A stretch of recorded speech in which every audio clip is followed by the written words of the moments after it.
Capítulo 5. El reparto del mundo entre las asociaciones de capitalistas. Las asociaciones monopolistas de capitalistas, cárteles, sindicatos, trusts, se reparten entre sí, en primer lugar, el mercado interior, apoderándose de un modo más o menos completo de la producción del país. Pero, bajo el capitalismo, el mercado interior está inevitablemente enlazado con el exterior. El capitalismo ha creado desde ya mucho tiempo el mercado mundial, y a medida que ha ido aumentando la exportación de capitales y se ha ido ensanchando en todas las formas las relaciones con el extranjero y con las colonias y las esferas de influencia de las más grandes asociaciones monopolistas, la marcha natural de las cosas ha determinado el acuerdo internacional de los mismos, la constitución de cárteles internacionales. Es un nuevo grado de la concentración mundial del capital y de la producción, un grado incomparablemente más alto que los anteriores. Veamos cómo surge este monopolio. La industria eléctrica es la más típica, desde el punto de vista de los progresos modernos de la técnica, para el capitalismo de fines del siglo XIX y principios del siglo XX, donde su desarrollo ha tomado un mayor impulso ha sido en los dos países capitalistas nuevos más avanzados, los Estados Unidos y Alemania. En Alemania contribuyó particularmente la concentración de esta rama de la industria, la crisis de 1900. Los bancos, que en aquella época se hallaban ya bastante ligados a la industria, aceleraron y ahondaron en el más alto grado, durante dicha crisis, la rutina de las empresas relativamente pequeñas, su absorción por las grandes. Los bancos, dice Heidels, negaron el apoyo precisamente a aquellas empresas que más necesidad tenían de él, provocando con ello en un principio la pujanza vertiginosa y después el crack irreparable de las sociedades que no estaban suficientemente ligadas con ellos. Como resultado de ello, la concentración después de 1900 avanzó a pasos agigantados.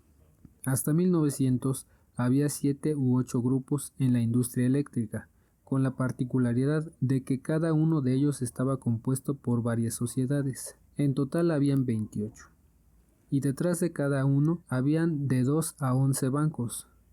Hacia 1908-1912, todos esos grupos se fundieron en uno o dos. Y aquí cómo llevó a cabo dicho proceso. Grupos en la industria eléctrica.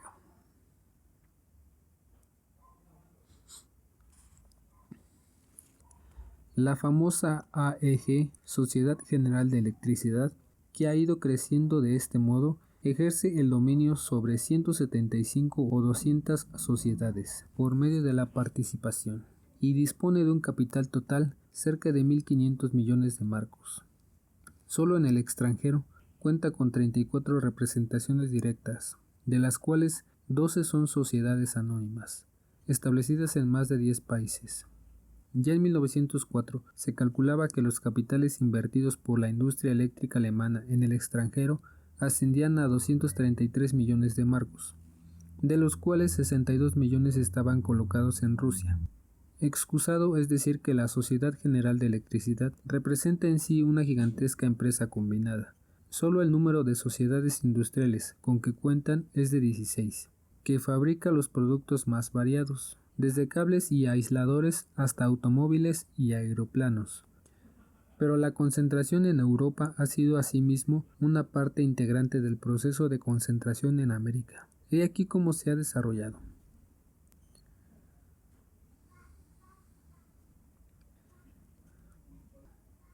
De este modo, se formaron dos potencias eléctricas. En la faz de la Tierra es imposible hallar una sola sociedad eléctrica que sea completamente independiente de ellas, dice Heining en su artículo Los caminos del trust de la electricidad. Las cifras siguientes dan una idea que dista mucho de ser completa de las proporciones alcanzadas en el giro y la magnitud de las empresas de ambos trusts. En América, Compañía General de Electricidad, en el año 1907 tenía un giro en millones de marcos 252. Número de empleados 28,000. Beneficio neto en millones de marcos 35.4. En 1910, giros en millones de marcos, 298. Número de empleados, 32.000. Beneficio neto en millones de marcos, 45.6. Y en Alemania, la Sociedad General de Electricidad en 1907 en giros tenía en millones de marcos 216. Número de empleados 30.700. Beneficio neto en millones de marcos 14.5. En 1911 los giros eran de 362 millones de marcos. De empleados tenían 60.800 y 21.7 millones de marcos en beneficio neto. Y aquí que en 1907, entre el Trost americano y el Trost alemán, se estipuló un acuerdo para el reparto del mundo. La competencia quedó suprimida. La Compañía General de Electricidad recibió los Estados Unidos y el Canadá. A la Sociedad General de Electricidad le correspondió Alemania, Austria, Rusia, Holanda, Dinamarca, Suiza, Turquía, los Balcanes. Se concertaron acuerdos especiales, naturalmente secretos, con respecto a las sociedades filiales, que penetran en nuevas ramas de la industria y en países nuevos no repartidos todavía formalmente. Se estableció un intercambio de inventos y de experimentos. Se comprende perfectamente hasta qué punto es difícil la competencia entre este trust, realmente único y mundial, que posee un capital de varios millones de millones y que tiene en sus sucursales representaciones, agencias, relaciones, etc., en todos los ámbitos del mundo. Pero el reparto del mundo entre dos trusts fuertes no excluye, naturalmente, un nuevo reparto, si se modifica la relación de fuerzas, a consecuencia de la desigualdad del desarrollo, de las guerras, de los cracks, etc. La industria del petróleo nos ofrece un ejemplo instructivo de intento de un nuevo reparto de este género, de la lucha por el mismo. El mercado petrolero del mundo, escribía Heidels en 1905, aún actualmente se haya repartido entre dos grandes grupos financieros, el Trust norteamericano, Standard Oil Company, de Rockefeller, y los nuevos dueños del petróleo ruso de Bakú, Rothschild y Nobel. Estos dos grupos están íntimamente ligados entre sí, pero su situación de monopolio se halla amenazada, hace ya algunos años, por 5 enemigos. Número 1. El agotamiento de los yacimientos norteamericanos de petróleo. Número 2. La competencia de la firma Mantashev en Bakú. Número 3. Los yacimientos de Austria. Número 4. Los de Rumania. Número 5. Los yacimientos de petróleo transoceánicos, particularmente en las colonias holandesas. Las riquísimas firmas Samuel y Shell, enlazadas también con el capital inglés. Las tres últimas series de empresas están relacionadas con los grandes bancos alemanes, con el más importante de ellos, el Banco Alemán, al frente. Estos bancos han desarrollado de un modo sistemático e independiente la industria petrolífera, por ejemplo, en Rumania, a fin de tener su punto de apoyo. En 1907 se calculaba que en la industria petrolífera rumana había capitales extranjeros por valor de 185 millones de francos, de los cuales 74 millones eran alemanes. Empezó lo que en la literatura económica se había calificado de lucha por el reparto del mundo.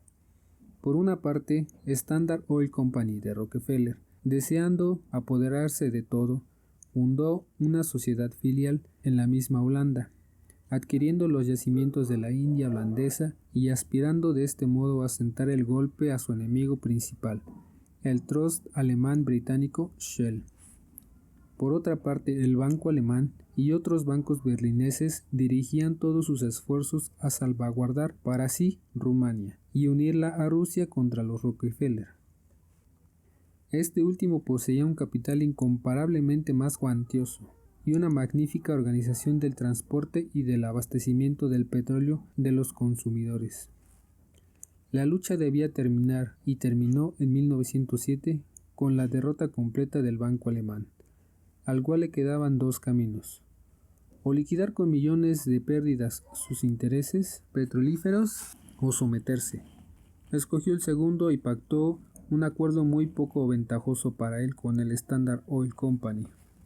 En dicho acuerdo se comprometía a no hacer nada en prejuicio de los intereses norteamericanos, estipulándose, sin embargo, que el acuerdo perdería su vigor en el caso de que Alemania llegara a aprobarse una ley estableciendo el monopolio del Estado sobre el petróleo.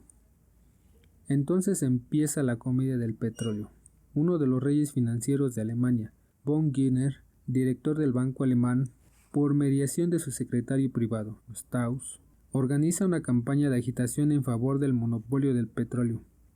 Se pone en juego todo el gigantesco aparato del más importante banco berlinés, todas las vastas relaciones de que dispone.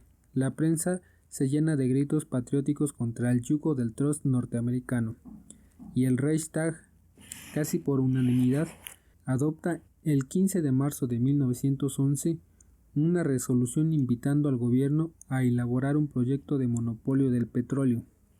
El gobierno acogió esta idea popular y el banco alemán, que quería engañar a su partenaire norteamericano y arreglar sus negocios por mediación del monopolio de Estado, parecía haber ganado la partida.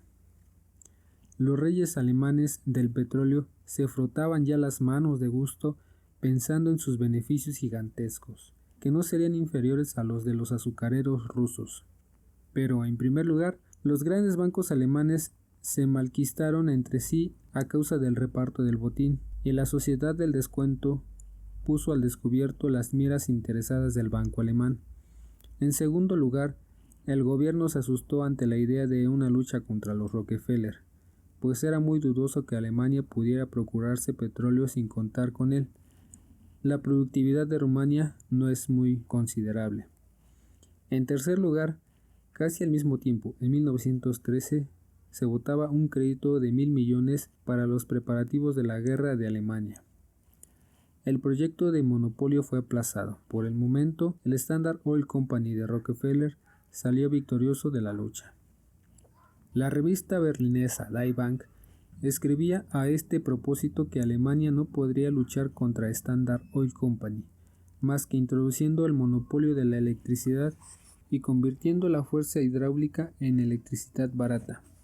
Pero, añadía, el monopolio de la electricidad vendrá cuando constituya una necesidad de los productores, precisamente cuando nos hallemos en vísperas del gran crack de turno en la industria eléctrica, y cuando las gigantescas centrales eléctricas caras que se están construyendo actualmente en todas partes por los consorcios privados de la industria eléctrica y para las cuales dichos consorcios obtienen ya ahora algunos monopolios de los municipios del Estado, etc., no podrán ya trabajar con beneficio.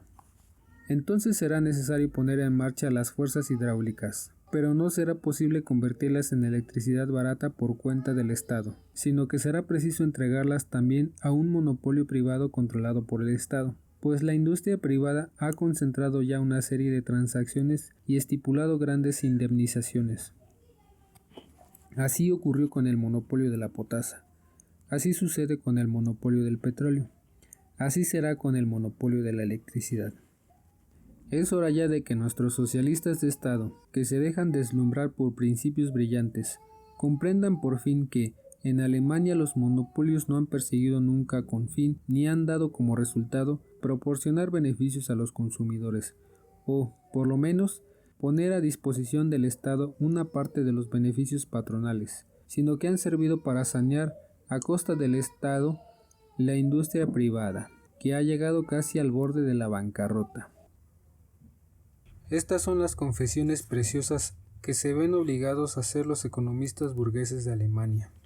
Aquí vemos patentemente cómo en la época del capital financiero, los monopolios de Estado y los privados se entretejen formando un todo y un cómo. Tanto los unos como los otros no son, en realidad, más que distintos eslabones de la lucha imperialista entre los grandes monopolistas por el reparto del mundo. En la navegación comercial, el proceso gigantesco de la concentración ha conducido asimismo al reparto del mundo.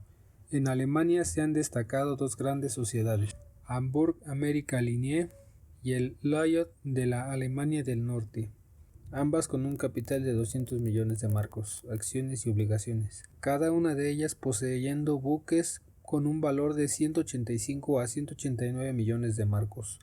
Por otra parte, en Norteamérica, el 1 de enero de 1903 se fundó el llamado Trust Morgan, Compañía Internacional de Comercio Marítimo, que une a las compañías navieras norteamericanas e inglesas en número de 9 y que dispone de una capacidad de 120 millones de dólares, 480 millones de marcos.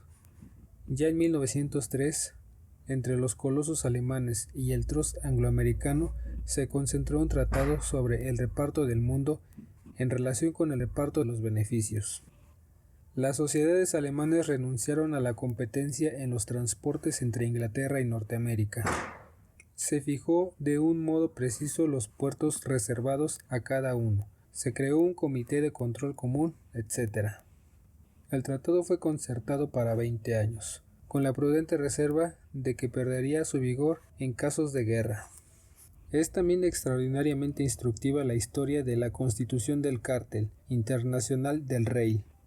Por primera vez, las fábricas de raíles inglesas, belgas y alemanas intentaron ya en 1884 construir dicho cartel en el periodo de decadencia intensa de los negocios industriales. Se pusieron de acuerdo para que los países firmantes del tratado no compitieran en sus mercados interiores, y los mercados exteriores se distribuyeran con arreglo a la proporción siguiente: Inglaterra 66%, Alemania 27%, Bélgica el 7%. La India quedó enteramente a merced de Inglaterra. Se hizo una guerra común contra la firma inglesa que se había quedado al margen del acuerdo. Los gastos de dicha guerra fueron cubiertos con un tanto por ciento de las ventas generales. Pero en 1866, cuando salieron del cártel dos firmas inglesas, esta se desmoronó. Es un hecho característico el de que no es posible conseguir el acuerdo durante los años de prosperidad industrial que siguieron. A principios de 1904 fue fundado el Sindicato del Acero de Alemania. En noviembre del mismo año reanudó su existencia el Cártel Internacional del Rail, con la proporción siguiente: Inglaterra 53.5, Alemania 28.83, Bélgica 17.67. Más tarde se adhirió Francia con el 4.8%, 5.8% y 6.4%. En el primer, segundo y tercer año respectivamente, sobre el 100%, es decir, con el 104.8% en total, así sucesivamente. En 1905 se adhirió el Trust del Acero de los Estados Unidos, Corporación del Acero, después Austria y España.